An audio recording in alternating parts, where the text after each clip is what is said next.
All right, hello. What is up, everyone? Welcome to the stream tonight. We're going to be doing some artwork, as you can see right here. I got on the board some Harley Quinn and Poison Ivy fan art. And so I'm going to be working on that to start with, and then we'll just see what else looks good because I've got a stack of some other things that we can look at too. And if anyone wants to join in the chat as we go, of course, that's always welcome. If you got questions or comments, just let me know as we go. So I had like a bit of pop culture news roundup I was going to do this evening. And unfortunately, a lot of it, at least some of it, is really not great news. There's some sort of sad news, depending on who you ask. And the biggest bit of less than stellar news, we'll say, is that the publisher at DC Comics got fired yesterday. I don't know how many people are following this story. It's kind of inside baseball or inside comic book industry. But if you know, then you know. And the publisher, if you did not know, actually co-publisher, DiDio, was fired yesterday. And I don't think anyone knew about this ahead of time, except for, I suppose, the people letting him go, the higher-ups at AT&T, Time Warner, whoever's in charge of that. Talk about a thankless job. I will say, not to disparage anybody, but I certainly never bought a comic book because Dan DiDio's name was on it. And that's not just specific to him. There's, publishers going as far back as like Carmine Infantino. Well, okay, you might have bought a comic because Carmine's name was on it. I take that back. But Martin Goodman, we'll say. Martin Goodman at Marvel Comics. You probably never bought a Marvel comic because Martin Goodman was the publisher, way back in the 50s, 60s, 70s.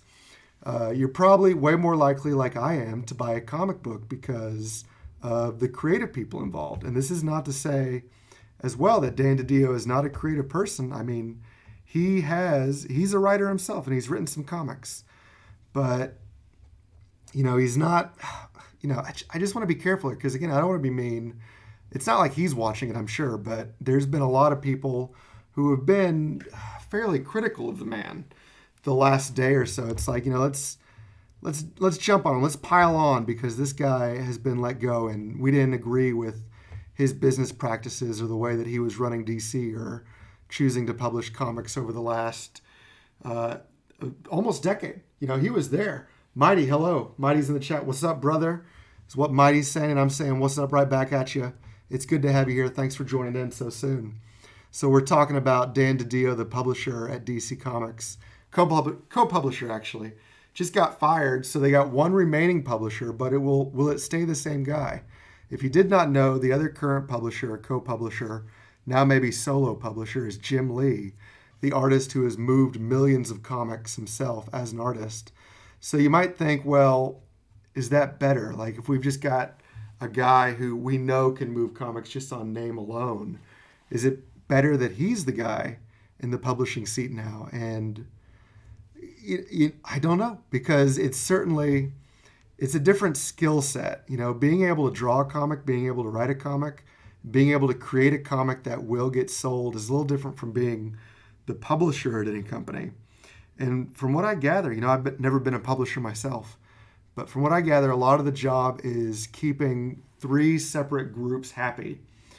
And those three separate groups are, you got to keep the fans happy, you got to keep the end users, those customers happy, you got to keep the more immediate customers happy, and that is the direct market, the comic shop owners who are actually buying a non-returnable product. So those retailers have to be happy, and then also you have to keep your talent happy. And actually, maybe add a fourth group. You have to keep the higher ups. You have to keep corporate happy. So you got to keep all those people happy, and still, none of those people most of the time are going to buy a book or look at a book because you're involved with it. And Mighty, you're jumping in, you're saying he got fired because they're messing up my favorite comics, taking it out on DiDio early in the stream, I see. And also, Jim Lee is a great artist, but he's no leader from what I hear. Just a talented yes man. And you know what? I've never met him. I can't say that one way or the other. I do know that he's agreeable. You can tell that from the outside looking in, that Jim Lee is someone who's agreeable. And, sometimes, again, as a publisher, you got to be the bearer of bad news. You got to let people go yourself. And that is part of what DiDio was, I think, getting a lot of criticism for over this past decade plus, even before he was co-publisher, like as I think he might have been editor-in-chief or whatever role he had before he was co-publisher with Jim Lee at DC. There's a whole laundry list of creators who have grievances with him. And some of the commonalities of those grievances I'll talk about is, and this doesn't seem fair, I mean, this would certainly upset me. There would be writers especially who were pitching for series over the years, and they did not know that they didn't technically have the job. They didn't realize that they were in competition with other people for the same job. They thought they had it, so they're sending in plots. They're getting, notes on what to edit going forward, and they're thinking like, this is my job. I am writing this comic, only to be told at the last minute or second to last minute or whatever minute that, no, we're going with someone else. And this is, I think, based on the words of Warren Ellis, the author. And it's all collated in an article I read on Savage Critics earlier today. It's actually from several years ago by the initials AK, Abhay Khosla. I may be mispronouncing his name, but I've known him as AK for 2 decades plus now because he used to do comic book reviews on moviepoopshoot.com. If you remember that website, it was, if you ever saw the movie Jay and Silent Bob Strike Back, they're talking about basically outrage culture on the internet. Probably one of the first Hollywood films to do that, to like make this a plot point. And like Jay and Silent Bob are seeing people anonymously troll them on message boards on a website called moviepoopshoot.com. And the funny thing is, writer-director Kevin Smith then made that, an actual website with actual fan outrage. And AK was doing comic book reviews, and he's had in personally, like pretty much all the negative stuff about DiDio. I have heard most of that from AK. And if you heard my doorbell, I'm not going to get that right now. I knew that was going to happen as soon as I started. I've been anticipating an Amazon package being delivered.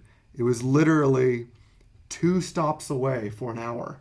I don't know if they were taking a smoke break or what. That's all well and good. But I realized, okay, the only way I can get this delivered is if I actually go live, if I start my live stream. That way, it's kind of like... it's like most things. As soon as I try to do something else, the thing I was trying to get happen will happen. As soon as it's going to be an official distraction.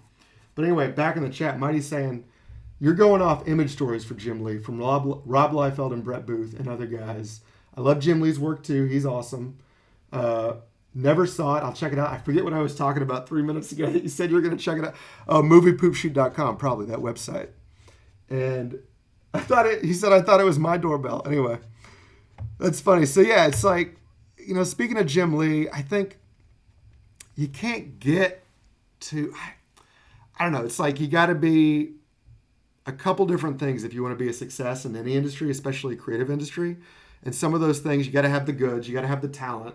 Jim Lee's definitely got the talent. I think it also helps to be agreeable. Jim Lee's agreeable. And you got to be able to meet deadlines. So it's basically... it's a variation on like that cliche about being good, fast, and cheap. Like with talent, you gotta have the talent. You gotta be able to work well with other people, and you gotta be able to meet a deadline. Now we know Jim Lee. This is where I'll be critical. Jim Lee cannot meet a deadline. He needed, I think it was for that 12-month run on Batman he did almost 15 years ago now. He needed almost a 1.5 year lead time, and they still almost lost it at the end of that 12-issue period. So we'll have to say those other 2 he's got in spades. He's got the talent, and he's agreeable. But anyway, going back to what AK was saying, I was reading a couple different articles. He's also got another thing you might want to check out besides the old Movie Poop Shoot website is AK's Tumblr on Tumblr. So it's twiststreet.tumblr.com, and he's been just tumbling up a storm the past 24 hours for the DiDio fallout. Because it's like you compare what he says to like what most of the pros say. And most of the pros, they're doing sort of, it's sort of a moratorium, obituary sort of attitude where everyone's like, we miss him. Here's the shot he gave me. Here's the big break he gave me. Here's how he helped me out. And, I want to be fair to that. Like they may be genuine or they may be trying to be agreeable. So that the next boss doesn't come in and say, oh, that's how you talked about the last guy? Well, you're out of here, buddy. And there's not a lot of job security in comics no matter where you're at. I mean, if maybe you're one of the top 10 all-time guys, they'll be happy to have you do the work. But, most guys, I think, unfortunately, corporate has an attitude of like, these guys are replaceable. We can bring someone else in who can do what you're doing. So for whatever reason, there's reasons that the creators would be, saying things a little more positively than they might be behind closed doors. But there's one pro out there who is certainly willing to rattle some cages and say, you know what, forget this DiDio guy. He's been screwing up for a decade plus now. I don't care for him. I don't care for his way of doing business. And you guessed it. That guy is Rob Liefeld. Rob Liefeld's been tweeting all day yesterday and today about how he doesn't miss DiDio. He's glad he's gone. DC's been, not successful. And you can compare the numbers, like sales numbers, and see like there's definitely been a shift over the last decade since he took on the publishing reins. And the ironic thing is, again, like with Jim Lee as a co-publisher at DC, he used to be an Image guy. And the market shift has been pretty much all from DC to Image. So like where in the early 2000s, like DC maybe had 30-40% market share, whatever that number was, Image has grown by 10 to 15% over this last decade. Well, DC has shrunk that much. So you can't say it's an exact one-to-one of everything that DC lost, Image gained. But there's some evidence for that, and a lot of that evidence comes from the dissolution of Vertigo, which was basically an imprint at DC where creators would not have full copyright control of their creations, but they would have participation whenever there was exploitation in other media. So like say, if you wrote Preacher, for example, and then they make a Preacher TV show like they did, then once that happens, those creators get a piece of that. Versus, if I write a Batman comic or a Harley Quinn comic, do some Harley Quinn art, and just because I make a great story, if they adapt that into the next Birds of Prey or Suicide Squad movie, I'm not going to really see contractually any participation with that. Although the previous publisher, this is like a tangent on a tangent on a tangent, but the previous publisher before DiDio, Paul Levitz, people always say was a stand-up guy because he would make sure that you would get a check no matter what. Like if your character or whatever showed up in the Titans cartoon or a Superman TV show, you would get some participation even if it was not contractually obliged. I don't know if DiDio was following with that policy. I know that was something people said about Paul Levitz, gentleman and scholar. I'm going to check the chat again. Let's see. Oh, yeah. Mighty's saying, I got to check Rob's new rants, and Liefeld and Silvestri got into it. And I know that historically they have gotten into it. If they got into it today, I didn't see it. But I know that Liefeld and Silvestri have had their fights back in the 90s, which I hope, they've buried the hatchet since then, because I can't even, I was alive in the 90s. I can't remember any of the fights I was having back then. I was, of course, much younger than all those gentlemen. But, sometimes ancient history is just that, ancient history. And hopefully you let it go. Hopefully they've let it go.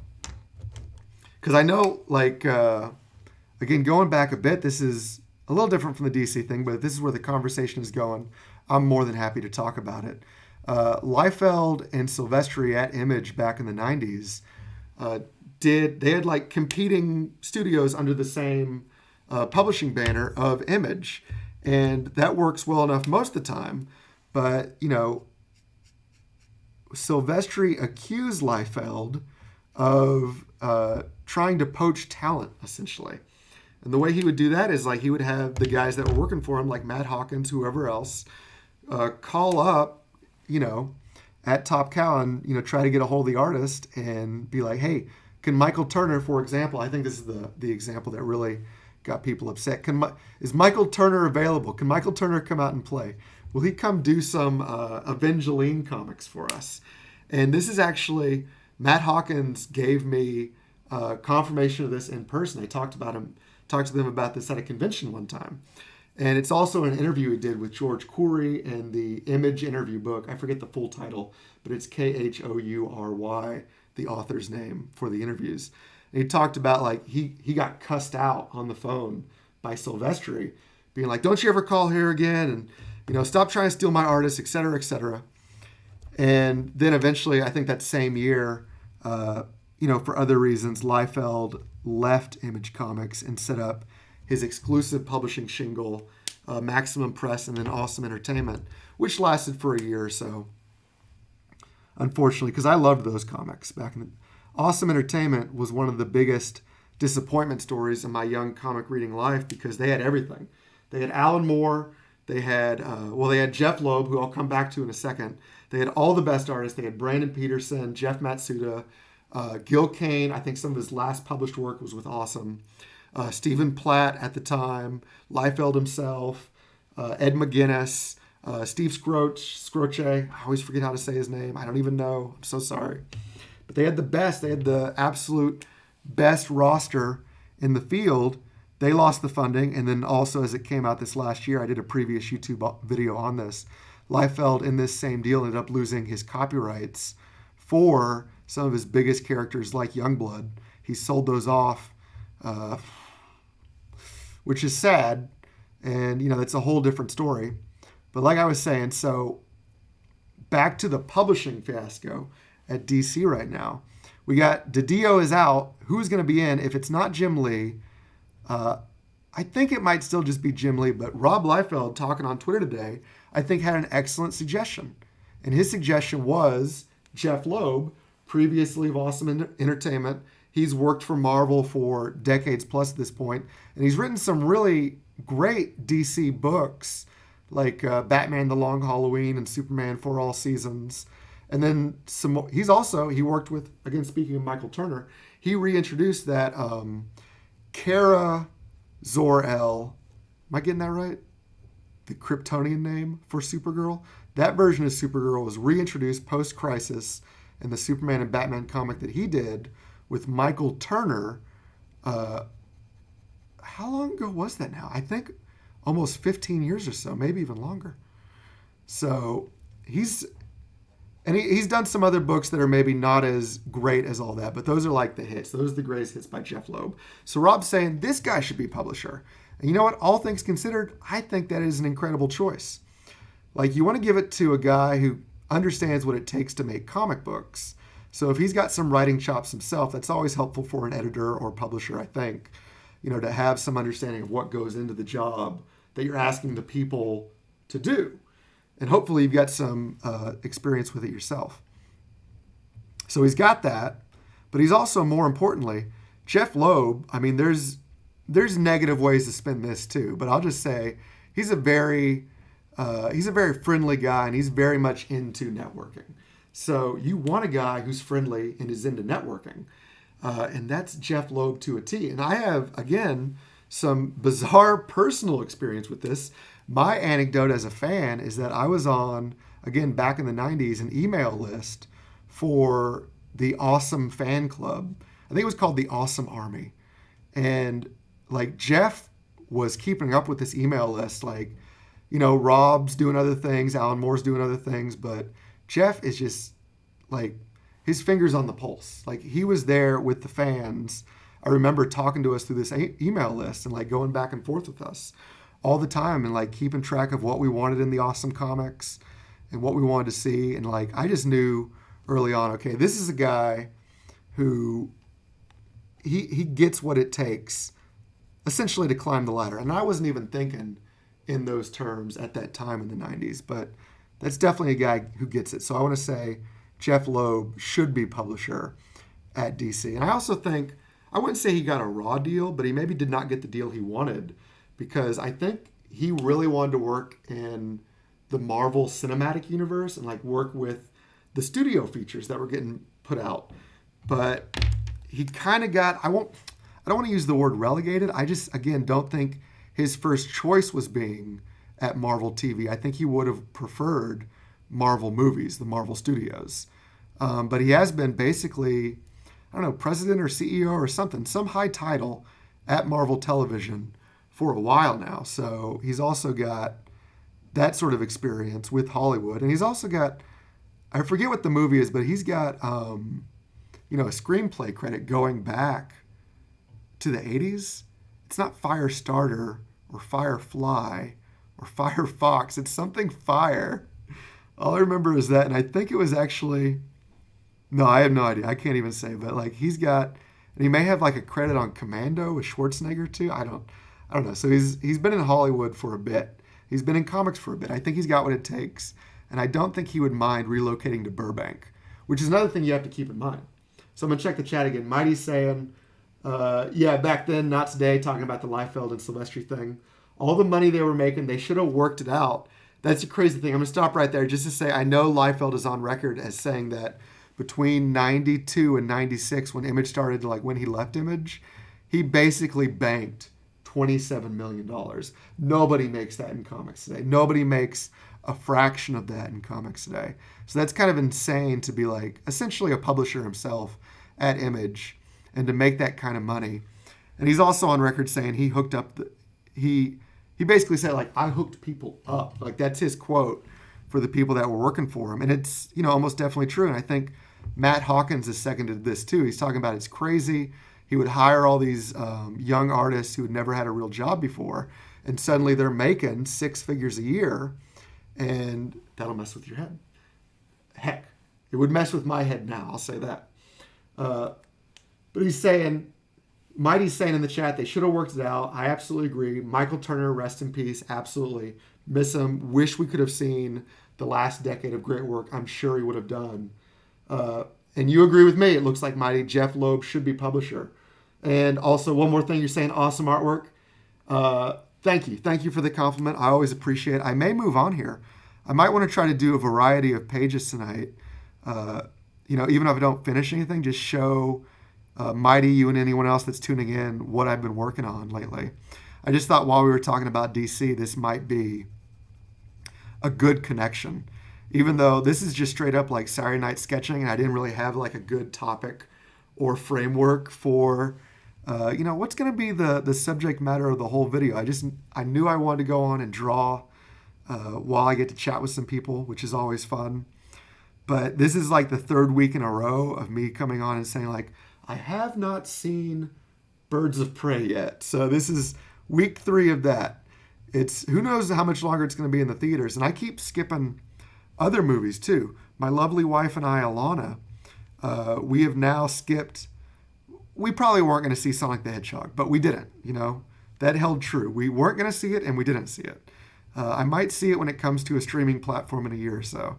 But I'm not like if it was the 90s, if it was like when the Super Mario Brothers movie came out, like that would have been the time to drop a Sonic movie and guarantee that I would go see it in the theaters. But I didn't see that last week. I didn't see Birds of Prey the week before that.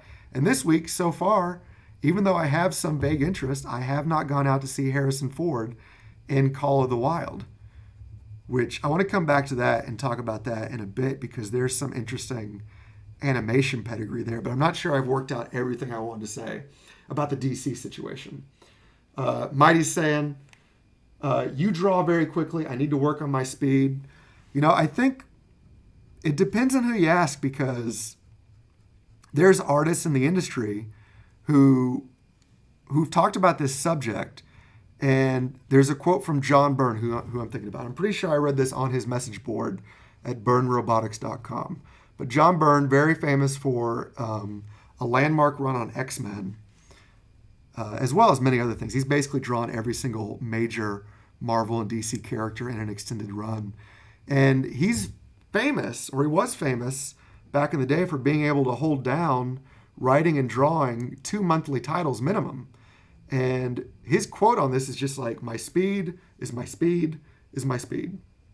So it's just whatever he's used to, he just works at it. He just gets it. And some people are a little more speedier than others. And this is another John Byrne quote. He says, with some of these slower artists, you might not even say that they're slow. It's that they're just like, they're doing a lot of this. And it's like John Byrne's quote for that is like growing roses. And it's just like, you got to sit down and just do the work. And then you'll probably notice that your speed picks up a bit. I don't even think of myself as a speedy artist, but I do think of myself as, especially now that I'm working on the YouTube channel more regularly, like I don't have a paying gig in art, but I think of YouTube now as kind of my gig where I want to have something to show on Wednesday and I want to have something to show on Saturday. So I'm at the very least doing partial illustrations in pencil ahead of inking it on stream. And if I'm going fast on stream, I think part of that is just the performance aspect where I really do feel like if you know that you're being watched or like you're on camera, you're going to speed it up a bit more than say if I was even just recording it and I wasn't live streaming. I think it would be a little slower. So Mighty's also saying in the chat, good quotes.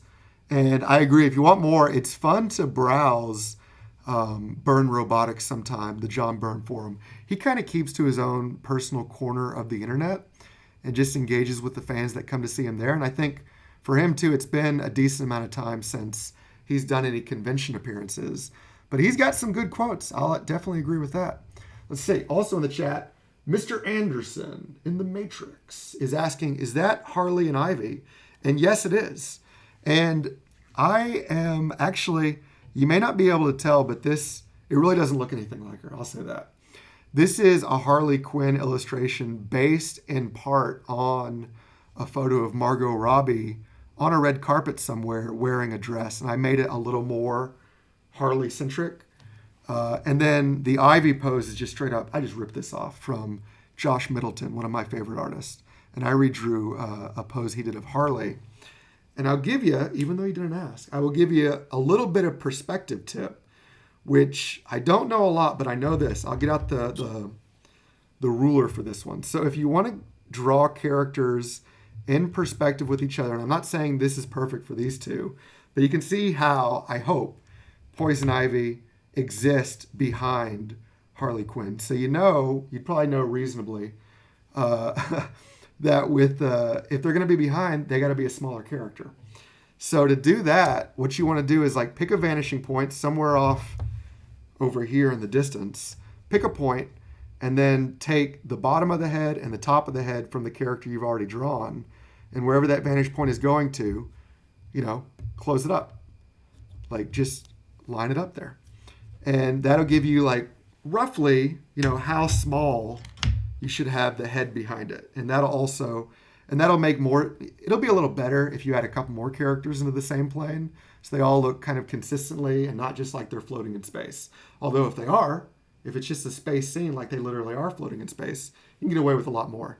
Same with, I always imagine it would be to a certain degree easier to draw Aquaman, especially if it's undersea adventures, because they're all floating in water. They don't necessarily have to be like floating in a place where one is, needs to be 7 heads high and the other one's 8 heads high. It's just, they're underwater, so they can float wherever they want. A pro of nothing. Now that Mr. Anderson in the Matrix is here, it makes me think of my favorite scene, maybe not everyone's favorite scene, but absolutely my favorite scene in The Matrix Reloaded is when the architect shows up and he starts using all those terms, vis-a-vis, apropos, concordantly. Like I just love it. And there's ways to do exposition dumps in a plot that is more entertaining than others. And I always thought of that as like the most entertaining exposition dump in a movie. But, let me know what you think. All right. So yeah, I am working on Harley and Ivy here, and if there's any interest, I will switch it up and move on to the next piece. I'm not sure what else I had. Yeah, I have some notes over here about other things I wanted to say about DC. So I'll say, okay, Birds of Prey, not doing great at the box office. They lost their publisher, but they did have a big hit this week. There was a big hit with Batman 89, which, if you haven't heard yet, is already going. There's people trying to sell, or maybe even successfully selling on eBay. I don't know if they've done this yet. This new Batman 89 comic, like they're being posted for like $100-$200, and it just came out this week. You're like, how is that possible? Well, because the Joker's got a new sidekick, and if the popularity of this last Joker sidekick was anything to go on, then you got to imagine Okay, this comic might be worth something. But there's this new character called Punchline, who I don't know anything about except for her appearance is in the new Batman that came out this week. So there's a lot of speculators buying up copies and trying to resell them at a higher price, imagining like this is the next. I think Batman Adventures number 12. If I'm going on the first comic book appearance of Harley Quinn, and you can tell like how different the comic book landscape is, that DC premiered or like had the first appearance for this character in the early 90s, and just like the cartoon tie-in comic, they didn't actually introduce Harley Quinn into like the main DC canon or continuity for another 6 or 7 or 8 years after that. I think like it was when they were doing the No Man's Land story, but that's a whole other thing. But in Batman Adventures number 12, I think that was the first appearance of Harley Quinn in comics. And it's like a cartoon episode, it was the Adventures comic. It was the spinoff. But now it's like they know, okay, we got this new character coming in. And we gotta hype up the new issue. And I don't know, I haven't read it yet. I'm not sure if I will read it. Maybe once it comes to my local library. Pro tip, you can read a lot of comics on an app called Hoopla. If you get a library card, you can just download it. And I'll come back to that too. I got so much I want to say. But I want to check the chat. Mr. Anderson saying, fun fact, Harley Quinn was not a comic character originally. She was an original creation for Batman, the animated series. They felt Joker needed a sympathetic henchman to ground his character. Henchwoman. Nice correction. And that is absolutely true. I wish I could remember. I want to say, is it Tara or Tara Strong who does the voice? Or someone? It's definitely someone. But I don't know who we could give like the credit to for really bringing her to life. Certainly in terms of the artist and writer, I think we give a lot of credit to Paul Dini and artist Bruce Timm. And I know they worked on the one-shot Mad Love together, which was a comic book in the cartoon style, and then they did like an episode. Yeah, Mr. Anderson is saying Tara Strong. So, yeah, I think, yeah, if you're saying so and I'm saying so, then we're in agreement. That was the voice actress for her. And I know she does convention appearances. I've never met her at a convention, but it'd be nice to someday and say thanks for like leaving such an indelible mark on the Batman mythos.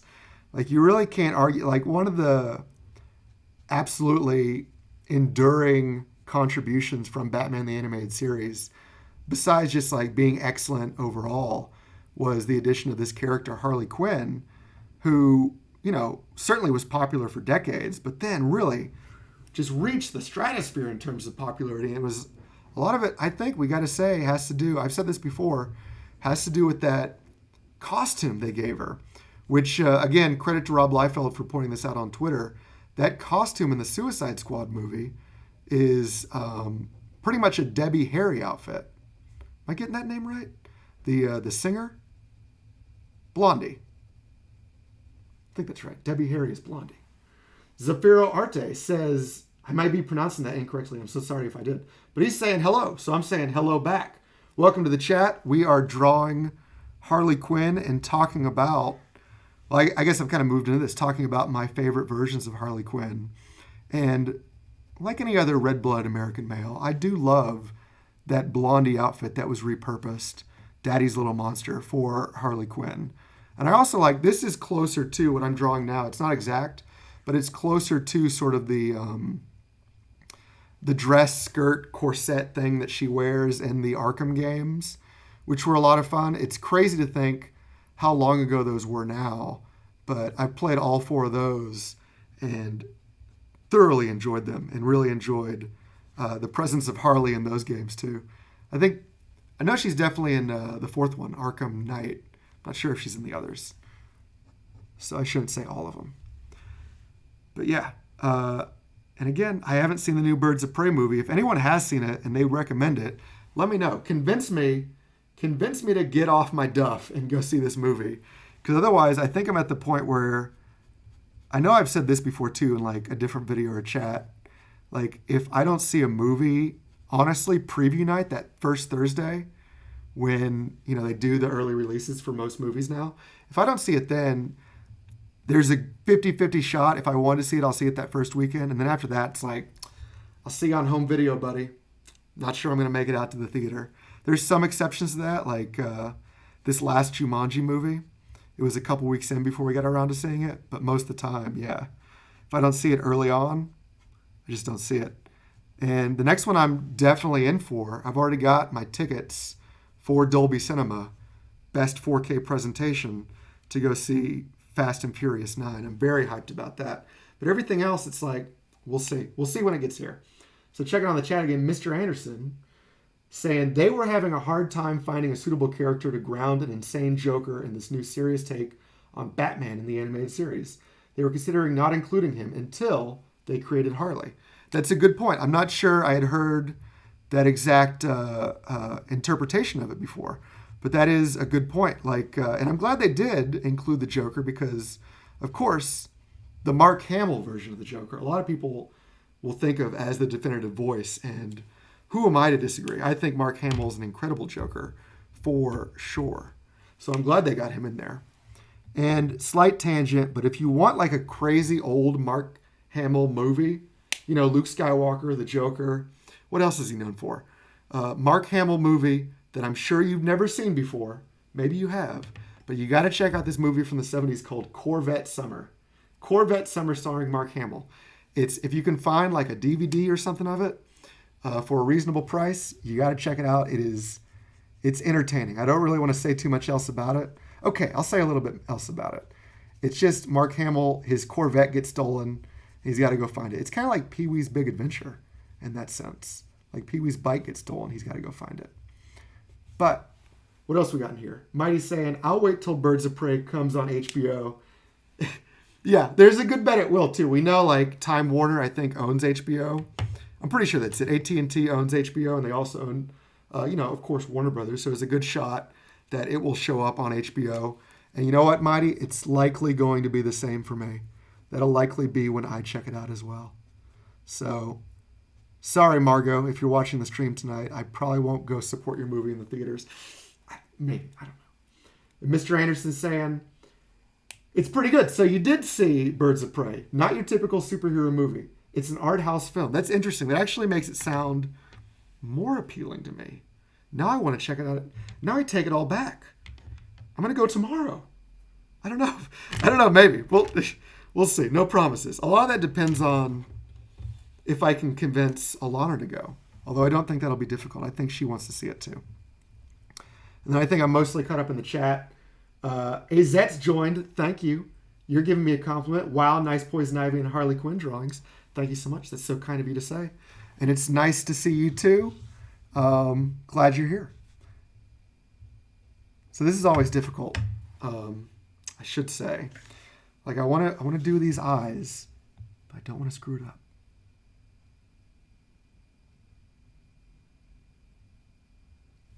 So precise. This is when art is like surgery.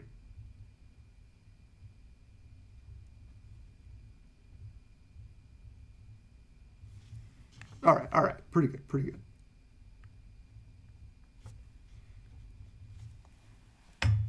So there you go. I don't know about all that. Actually, I think I'm going to fill in the black on this glove over here because otherwise it'll just bother me. And then I think I'm going to change drawings. I'm going to pull out another sheet of artboard for something I've been working on and move over to that one. But before I do, like I said, I'm going to fill in this glove. All right. So Mr. Anderson, I think, is still talking about Birds of Prey, and he's saying it's a slow burn. The third act is definitely worth the wait, though. Ooh, say no more. That is building anticipation for me. I do want to check it out now. Now that someone has literally told me it's worth watching. Because I don't know. It's not like box office is always an indication of quality. But when something comes out and makes that little and it doesn't really pick up in the second or third week, you start to wonder, is it any good? Am I going crazy? And also we got Mr. Anderson, newest comment saying, it's crazy in a good way. Again, I like it. It makes it sound appealing. I want to check it out. The next thing coming to theaters that I do want to see, but again, will I actually go see it or Will I wait for it to be on HBO or Stars? I don't know. I feel like this is more of a Stars movie. But that is Bloodshot with Vin Diesel, also based on a comic. But if you had told me, well, okay, if you had told me however many, 10 years ago, 15, 20, 25, even back to like 92, 93, if you had told me, okay, there's going to be in the same month or within a month of release, like a movie about, it's about Batman characters, but Batman's not in it, and there's going to be a movie about Bloodshot, what do you think is going to make more money? Well, we still don't know because Bloodshot's not out yet, but I was like, I would still be like, they're making a Bloodshot movie? That's crazy. But, somehow they did it. And with Vin Diesel involved, and also I watched the trailer, and the trailer makes it look appealing enough. I'm curious. And then also, strange connection, but another actor in Bloodshot is also an Outlander. And if you know that TV show, it's not really something I'm super into, but Alana is super into it. So I think that's going to be a way to get her to be like, hey, we should go see Bloodshot. It's got that cool Scottish guy from Outlander in it. She'd be like, oh, sounds cool. Let's definitely do it. I don't know. But I do want to see Bloodshot based on Vin Diesel's participation. And like I already mentioned, I do want to see Call of the Wild that came out this week with Harrison Ford and a CGI dog, who I think it's like A Dog's Way or A Dog's Purpose, where the dog is also the narrator. Is that right? The dog is narrating the movie? Anyway, incoming art. This is not the best face I've ever drawn, so I'm going to ink this a bit and then maybe move on to the next one.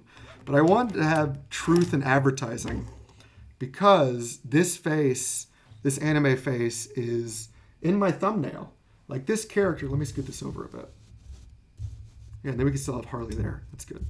But this thumbnail is the thumbnail for the video that you guys are watching. Thanks for joining me again. Is from an old JRPG, a Japanese role-playing game called Suikoden. Am I saying that right? Suikoden. And I've been playing Suikoden. I'm going to say it crazy every time. I've been playing Suikoden II on my PS3 as a PS1 game for the past couple weeks. And also, I just figured this was worth sharing with people. If you've never played these games and you have a PS3 and you're like, I would like some cheap games, there's a really good sale going on the PlayStation Store. And I don't have any affiliate links for that. So this is just me just saying, hey, check out these sales on PlayStation. All the Suikoden games are on sale for like $2 a pop, $2 or $3. $1.99 or $2.99, I think, maybe for the third or fourth one. But there's 4 Suikoden games. And those, if you like old school RPGs, those are kind of fun. I've been enjoying it.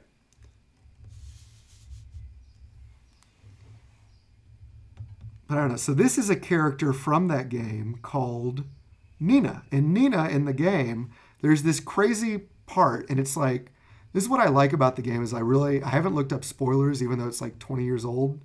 It's like, it's such a narratively driven game, and I never know what's going to happen next. And they had this whole plot where you have to go undercover at some college, some school in this fantasy world, and this schoolgirl falls in love with a member of your party. And this is the schoolgirl, Nina. She falls in love with like the warrior Flick, and he's like, he's doing that thing where he's constantly trying to rebuff her. And she's like, oh no, I just know we're perfect for each other. And it's like such a hilarious trope. But I do recommend these games, and if you're looking for a cheap game to play and you got a PlayStation 3 and you need some new games, Suikoden. That's where it's at. So anyway, Mighty's, going back to the conversation we were just having about Bloodshot, you're saying, hell yeah, you were absolutely hyped when they announced Hellboy. I never thought that would be a movie, let alone super successful. So you must be thinking about the Hellboy announcement they had back in 2002 or 2003, the old one. And I recently got a copy of that on disc and I rewatched it, and it's still a lot of fun. I haven't seen the second one, Hellboy 2, The Golden Army, I think since theaters, and I still haven't seen the new one. Mighty, if you or anyone else has seen the new one and you think it's worth checking out, let me know, because I haven't heard, again, another one that didn't really succeed that well at the box office. People weren't saying a lot of great things, and I just haven't checked it out. But I think we're getting closer to the point where that new Hellboy might be appearing on HBO or something. So when it does, I'll check it out for sure. But I love the Guillermo del Toro Hellboy movies for sure. Those are incredible. Really good. I'm a little bit behind. I got to catch up with the chat. What are you guys saying? Mr. Anderson. I got to say it like that every time. Mr. Anderson. I'm kind of mad that Jason David Frank, the Green Ranger from Power Rangers, isn't playing Bloodshot. He played the character in the Ninjak web series. That's interesting. I had no idea there was a Ninjak web series. That'll be something I have to go check out. Like, when I think web series, is this like an official thing? It was like licensed by Valiant and everything? They were actually doing it? Because I think like, what are those, Adi Shankar? Those like fan-made films? Like he did like a realistic or more gritty Power Rangers one that wasn't official. And there was also, this is going back a bit, did you guys ever see that clip? I think by a guy named Sandy Floreau, but he did like a Batman versus Predator short film that was a fan film. But I'm sure what you're saying, Mr. Anderson, I'm sure what you're saying is that this was an official Ninjak web series that I've just never seen before. And I did not know they were doing it. But I mean, we'll see. I'm rooting for them. It's not like I need to see a bunch of Valiant movies in theaters, but they made it this far. They got Vin Diesel. I hope it succeeds. I hope that they can do what they want. But also, on the other hand, I don't know. I'm not the world's biggest Valiant fan, so I'm kind of neutral in this game. I'll say that. Mighty, again, thanks for the compliment of the art. You're saying you like the angle on this face. And this was a new one for me, like drawing it from this. And I'm not, to be honest, I'm not completely satisfied with it, but you got to experiment. Like I knew that I have an easier time, say, doing like 3/4 or front. Actually, 3/4 is the easiest. But if I try to change the angle in any way and get like a new perspective, that can be a challenge. And like profiles especially, where it's just like, just the side of the face is the hardest for me. So that's something I know I got to work on. Besides all the things that all us amateur artists definitely got to work on, such as being able to put in more backgrounds. I almost never draw those. And if I'm drawing something in perspective, that's a good day. But backgrounds, if you want to tell a story, that's part of the equation. But also, whatever your deficiencies are as an artist, you got to challenge yourself to improve, get better, throw some more stuff in there. And then also, back to the Bloodshot conversation, I'm actually going to bring in a different page now. This is a little bit, but this is something I want to draw too. I want to work on this Spider-Gwen over here because I was really happy with how this came out in pencil form. So let's see if I can hold up the quality here. This is actually an older pencil drawing. It's been a couple months since I've touched this, but I'm going to throw some inks on it now. Maybe I'll throw some colors on it first. Yeah, get the skin tones in. There's no wrong way to do this. You can start with the Copics. You can start with the inks. It's probably a good idea to always start with the pencils. But Mighty, I said I was going to read your comment, and then I immediately changed the page. So what was that again? You said Jason Frank would have been excellent as Bloodshot. I think I agree. I agree with that. I don't know a lot about Jason David Frank outside of, memories of Power Rangers when I was a kid. And honestly, my younger brother was a lot more into Power Rangers. Like we had all the toys in the house because of his fandom. And like for me, I was much more of a Marvel DC superhero fan.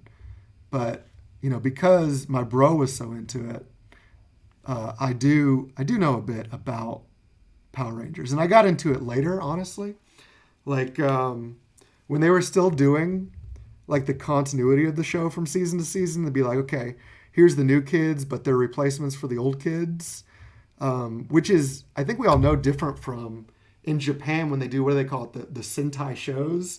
It's basically like a limited series. They do a season of it, and then they just build it from the ground up from the next season. So when they brought it over to America, they were combining all these shows, honestly, and just like having the actors repeat and like giving them new Zords and new Zords essentially.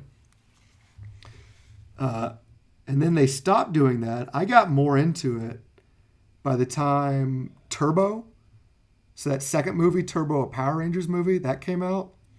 So I was kind of into it then. And then when Power Rangers in Space, I didn't actually stick around for the end of it, but I think that was like Power Rangers in Space was like when they finally beat like all the evil in the universe or whatever.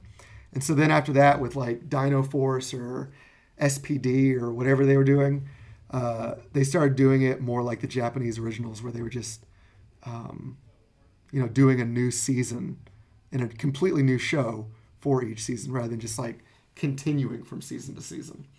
And Mighty's saying, I haven't seen the new one. I know this is from a couple minutes ago, so I forget what we were talking about. Haven't seen the new Hellboy. Haven't seen it either. So I wonder if it's good. If someone knows, let me know. Let me know if I should be spending my time on that. And let's see. Marion Cravens joins the chat. Welcome, Marion. The new one is okay. So very next comment. Helpful. The new one is okay. It's not as bad as people make it out to be, but the first two were much better. I have no trouble believing that. I absolutely, it sounds totally plausible to me, I'll say that the Del Toro Hellboy movies are better than the new one. Because part of that is I don't know who is involved in the new one. Outside of like creator Mike Mignola, the original writer-artist on Hellboy. And I don't know who's directing, who's writing the screenplay, et cetera, et cetera. So, can't say, but I will check it out. Marion also says the Ninjak web series was official and was made by Bat in the Sun. Okay, interesting. I'm guessing that's the production company, although it might be the name of the director. I mean, this is a weird comparison to make, but you guys know the musical artist Dua Lipa. Like her last music video, like the name of the director was Canada. So the music video, It's Physical by Dua Lipa, starts with Canada and Dua Lipa present. And I watched it and I was like, wait a second. The nation of Canada gave her funds for this music video? But no, I think that was actually like the director's stage name or nom de plume. And Mighty's saying, I got to go, bro. Great stream. Great artwork too. See y'alls. Mighty, thanks for joining. I always appreciate you dropping in and checking things out. And I will see you next time. And also, anyone who has not already subscribed to Mighty, go do so. He's got a great channel too. I might say, is he not here? If he's not here, I want to give him even more compliments. Talk great about him behind his back. I think he's a better artist than I am. Not that I'm that great of an artist to begin with, but I have my moments. So, going back a bit, again, keep the chat going. If there's anything else you guys have opinions on or want me to talk about, I'm willing to change subjects at the drop of a hat, but I have some other notes for things I want to discuss. And I know I was talking a bit about the new movie Call of the Wild with Harrison Ford, which I want to see because if you didn't know, the director of this is Chris Sanders, who is most famous for his animated films. And even if you don't know the name, you know him. I'm sure you know the work Lilo and Stitch, the movie he directed for Disney. You know How to Train Your Dragon, the movie he directed, only the first one though. And I think The Croods, but I never saw The Croods, but I saw those other two. So he's so good at those animated films. I really want to get out and support his live action film because I know sometimes there is a history of animation directors who have trouble making the switch to live action. And a couple of Pixar directors are like that. There was Andrew Stanton, who did, I think, the Finding Nemo and Finding Dory, or at least was co-director on those. And then he did, what was it he did? He did John Carter, the John Carter from Mars movie that was just called John Carter's. Honestly, they should have called it Warlord from Mars. That's going to get more people in seats, I think. Warlord from Mars, I got to see that, versus John Carter. Who? Never heard of him. Next. So John Carter was kind of a box office failure. And another example was Brad Bird, who did The Incredibles, big hit, then did Tomorrowland with George Clooney. Not as big a hit. So I know that, it's too early to tell like how big of a success or potentially a flop will Call of the Wild be, but I do want to get out and support it. And hopefully Chris Sanders gets to make more of the movies he wants. There's also, on the other hand, animation directors who have gone on to incredible things in live action. And Tim Burton might be the best example of that, I think. He's probably more famous now for his live action films than he was for the animated stuff he did, like the early Frankenweenie. Anyone remember that? But anyway, that's what's going on in the world of movies. So let's see. I've talked about movies, talked about all the tragic comic news this week, some of the good stuff. Another comic book recommendation I want to make. If you like Birds of Prey, or if you just like Harley Quinn in general, and you haven't yet checked out Harleen, a 3-issue miniseries that just got concluded and published in a hardcover format, it is so good. Harleen is totally worth checking out. My highest possible recommendation for fans of comic books. I might do a more in-depth review of that. I've literally at this point only read the first chapter of 3, but I know it's so good. And it's crazy. It's like all one guy doing the writing and art. And I think his name is Steven. He's got a different way of spelling it, we'll say. It's like Stepjan, but I think it's still Steven or Stefan. And Steven Sejic, I think, is how you say it. And what's interesting about just him working on a Batman comic is that there are other artists who have said you are not allowed to write and draw a Batman comic by yourself unless you form an LLC. So you have to form a limited liability corporation if you want a contract with DC where they'll allow you to both write and draw the same Batman comic, which I think is weird, but that's according to Eddie Campbell, and he was writing that, I think, in the 90s or early 2000s, in a comic book he wrote about money called The Lovely Horrible Stuff. And I recommend that comic too. It's just interesting because it's got that little trivia in there about, the rules that DC has or had about who can write or draw Batman. So I always just thought that was interesting. I don't know. And let's see. So that's comic book stuff. Oh, the other thing, going back to the new character Punchline that came out this week. This is crazy too. This was pointed out by bleedingcool.com, the comic book rumor and news site, that there's already been a couple of comic book characters called Punchline. There's actually one who's being published right now at Antarctic. Antarctic Press has been putting out a Punchline comic for about a year now. They're like on issue 10. So it's like, are they going to fight DC on this? Like, you can't have this character. We've already got a character called Punchline. And I don't know, it might be actually beneficial for him because I had not heard of it. I had not heard of the Antarctic Press Punchline. And now I have. And now I'm thinking like, maybe I want to go check that out. And speaking of checking things out, let's check out the next piece of art.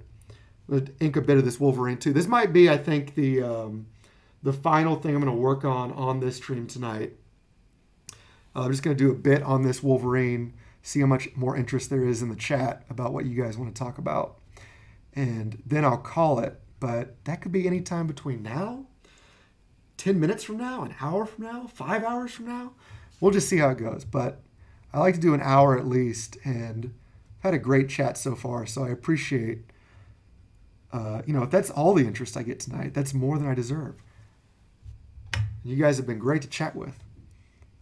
But one more thing on that Punchline character. So Punchline by Antarctic Press, if you want to check that out, is by a couple guys, Williams, I forget his first name, is writing, and Matthew Weldon, who's already an artist that I follow on Twitter. I just didn't realize he was doing a book for Antarctic. But I love his art. It's got this very great sort of loose clay man sort of style, but with a little more anime influence. But his stuff, really great. And I'm glad he's doing a comic.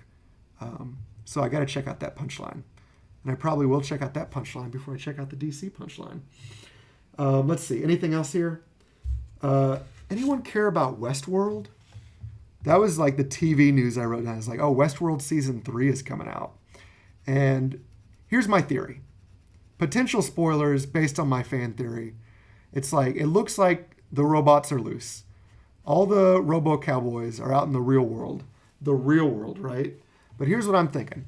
It's not the real world. What we've got is ultimately, I think this is where the show goes from now on, is that there's no such thing as the real world.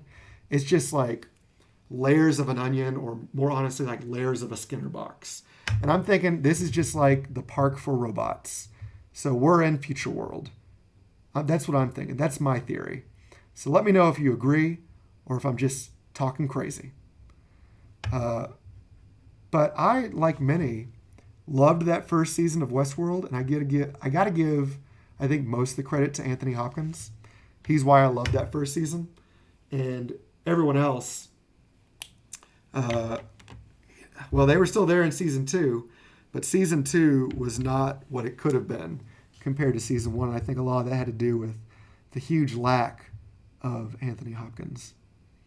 But I will still tune in. It's like, I'm in. You know, they got me, even if I wasn't the world's biggest fan of season 2. I'm curious. I want to see what happens with season 3. It's been a couple years now. They've had some time to think about their decisions. So will it be better? Let's hope. And then, you know what? I think, let's see. What else do I have down here? A couple more things in terms of comics. I'll just talk about, since I'm drawing X-Men, this is appropriate.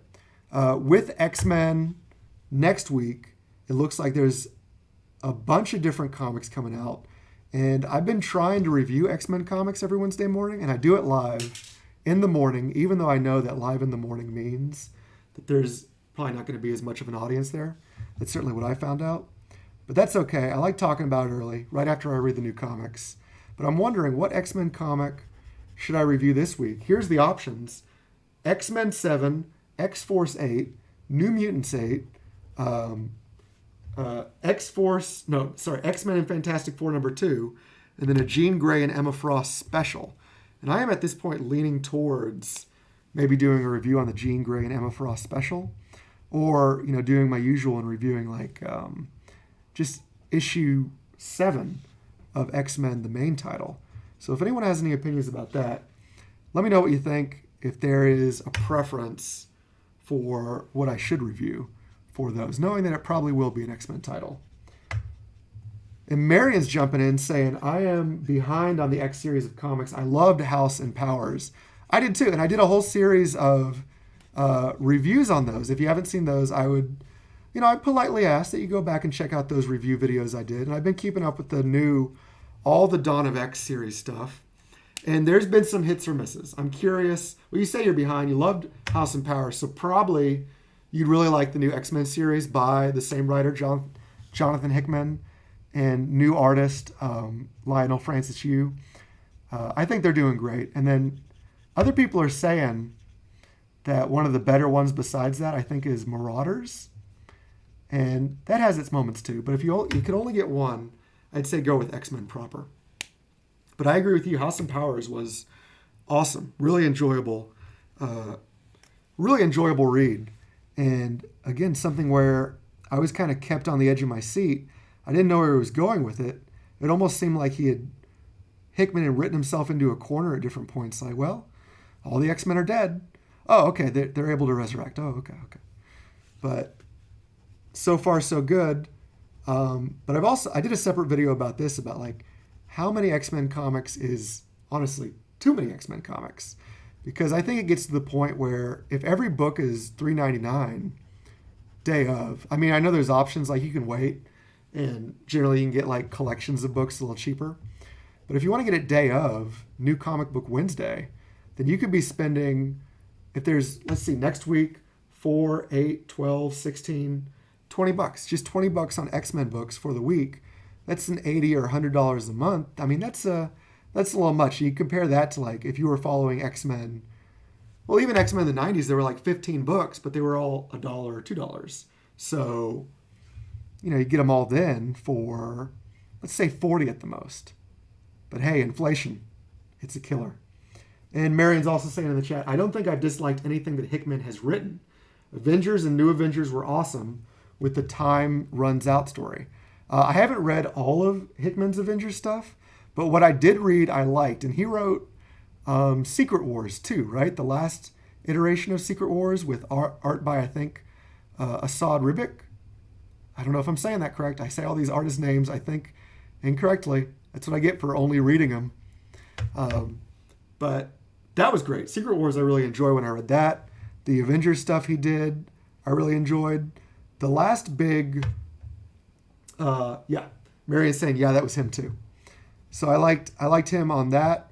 I think it's interesting. He's mostly written for Marvel. I think he said on Twitter today or recently, again in the wake of the publisher being fired at DC, that he has like made pitches to DC, but they've never taken him up on it. I could be wrong on that. Like if he's done DC work, I might not just be aware of. I might be unaware of it, and it exists, but it's their loss. We'll say that. It's DC's loss if they're not hiring Hickman to like give them an incredible Batman run or something, because I'm sure he's got some good Batman stories in him. Stuff worth checking out. But, I think in May, actually, looking at the solicitations for books that are coming out, they're doing a complete Hickman Avengers omnibus, but it's not all in one hardcover because there were just so much. There were so many pages. So they're doing like this series of Hickman hardcovers or trade paperbacks for all his Avengers stuff. So that might be how I eventually end up reading the whole run, is checking out those trades when they come out. And Marion's also saying things will be very different with DiDio out of DC. I am inclined to agree. We won't know overnight exactly how different it'll be, but it'll be interesting to see. I know that one of the things they were still, I guess is still in the works, is this idea of 5G.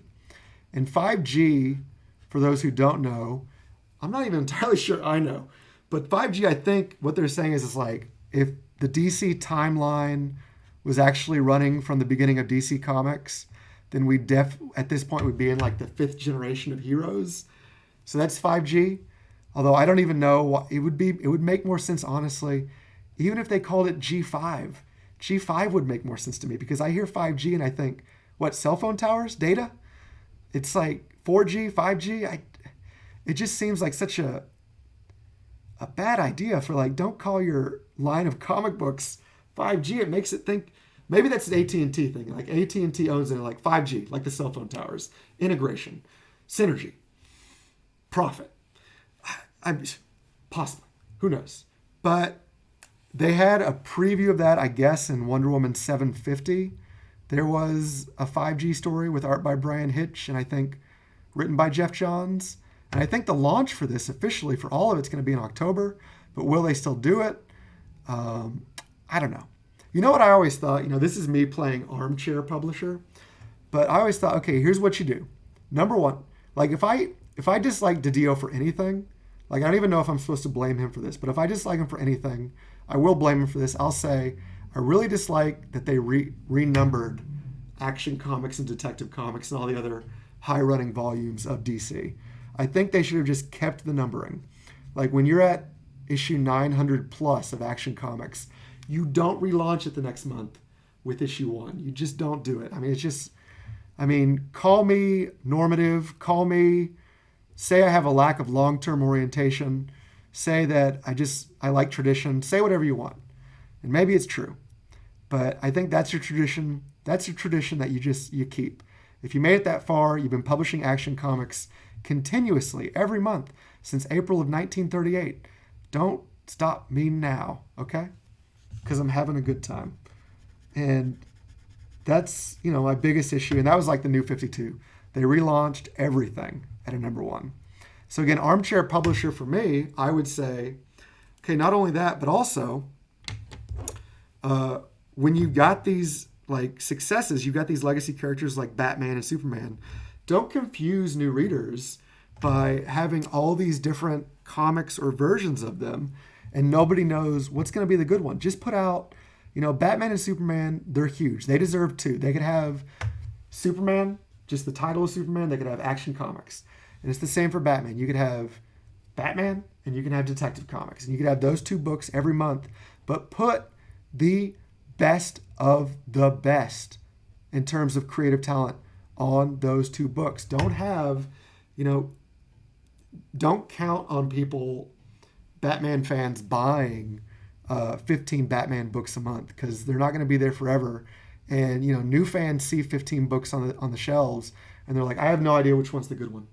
I don't know. Just like make it like, if you see Batman, if you see the logo Batman, oh, that's the good one. That's Batman. If that means, you got to expand it, and they do like the Walmart titles where they had 100-page, 80-page or 100-page comics for $5, that's fine too. That's a good deal. But just put it all under one cover, please. Please. And I know there's probably, market pressures for why they would do things the way they do them. But I just think it's like, no matter who the character is, like, don't flood the market with that character. Just be like, okay, if somebody's got their Green Lantern story, they have to tell it in the Green Lantern main title. And you don't get it unless you're good enough. We're not going to give you a Green Lantern one-shot or limited series, or, same for Green Arrow or Martian Manhunter or The Flash or whoever. Just one book, and that's the best book with that character. I mean, I don't know. I feel like I got on a soapbox there. I really had a bit of a rant. And again, I know that if I was publisher, the market pressures would probably get me to do something differently than that. You can't always have it the way you want. It's not a perfect world. But I do think that they end up shooting themselves in the foot by having so much Batman product, number one, and to a lesser degree, so much Superman and Justice League or whoever else is big right now. Just limit it. Like, get more sales on the main book, I would say. I think that's the way to do it. But I could be wrong. I'm willing to be told I have no idea what I'm talking about.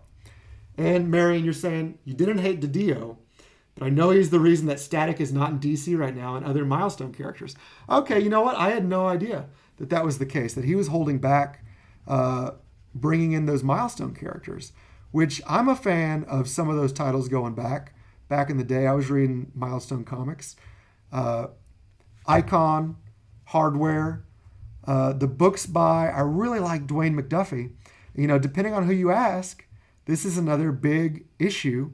Another thing we can lay blame for at DiDio's feet is that we didn't get more Dwayne McDuffie comics before his untimely passing. So also, rest in peace, Dwayne. And he was very open. He talked about the struggles he had, trying to please editorial, whether that was other editors or whether that was specifically Dan DiDio, as he was writing Justice League, and the pressures of that job, and how he was, I think, ultimately unceremoniously removed from that assignment, that writing assignment. And again, I wouldn't say it led directly to his death. I mean, that's a little harsh, but I don't know. It certainly would have been, the world would be a better place if there were more Justice League comics written by Dwayne McDuffie. I believe that. And, Marion, you're also making me think maybe it's time for me to go back and revisit some old Milestone comics that I haven't read for a decent amount of time, including, I'm not sure I ever actually read the original Static series. So that might be worth checking out. I mean, I know it is worth checking out, but it might be time for me to finally go back and read it. But it's interesting to note that, DiDio is the reason that certain characters weren't at DC, and then, as long as we're just piling on the man, also the reason that certain people, depending on who you believe, again, this is just according to AK at the Savage Critic article that I've been talking about a bit. If you believe AK, then DiDio had a rule, a house rule at DC, that no woman would ever be an editor for the Superman line.